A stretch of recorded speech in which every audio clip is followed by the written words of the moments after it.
ExactTrack 4D constantly scans for new threats in your neighborhood, alerting you faster than ever when severe storms are heading your way. Stepped outside pretty early this morning, maybe around 6:30 this morning, and I was like, oh wow, it's nice and cool. Maybe it's going to be a cool day. No, you found it. That was the cool spot. That was it, huh? At 7 o'clock, 6:30, 7 o'clock, we hit the lowest of our low temperatures. And then right after that, 7:30, 8, 9, I mean, it just gets warmer and warmer. And now add in the humidity, and we're talking about feels like temperatures pushing the triple digits as we get to those afternoon highs.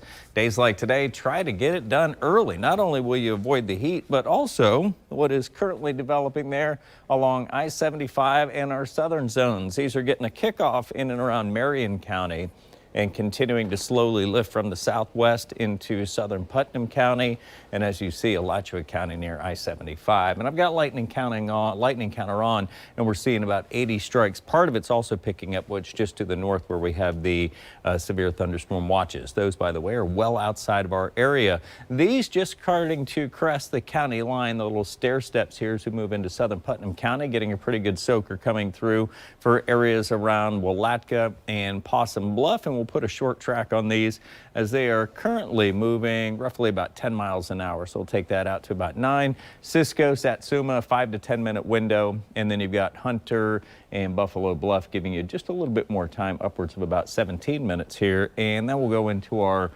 stuff that is just outside. We'll track this. That's a little bit fast. Maybe bring that down to about 10 miles. It'll be getting into areas around southern Putnam County at Norwalk in about a 20-minute window. And then what we were watching here, let's just take a shortcut and we'll head over to areas around southern Alachua and into Marion County. So we've got the area around McIntosh and Reddick here as it continues to lift near Highway 301.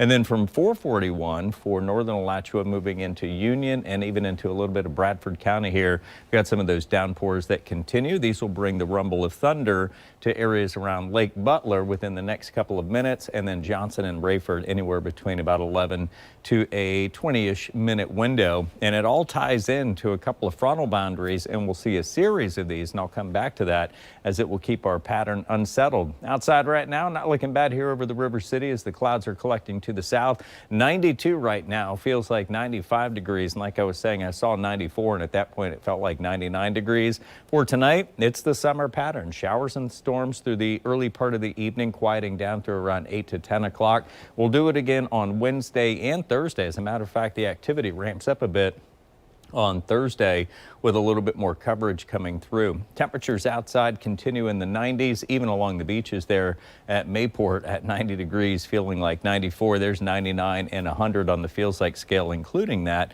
of Gainesville. So here's the front where we left off there with our radar. Watch what happens as this thing stretches, drapes, and then kind of sags and stalls through northeast Florida and southeast Georgia. It'll be Friday into Saturday where a stronger front will come through, and that's what will help to drive some of that moisture and shower activity well to the south. And day by day, we'll watch as these values continue to trickle away. So what are we talking about through rainfall? There's Thursday, and there's Friday, and into early Saturday. Saturday, the numbers start to come down, and that follows us into Sunday and Monday, with some areas picking up appreciable rainfall in the tune of about an inch in southeast Georgia and roughly about a ½ inch across the board for northeast Florida. That is a broad brush average. We get a couple of thunderstorms, and of course we can see that ramping up.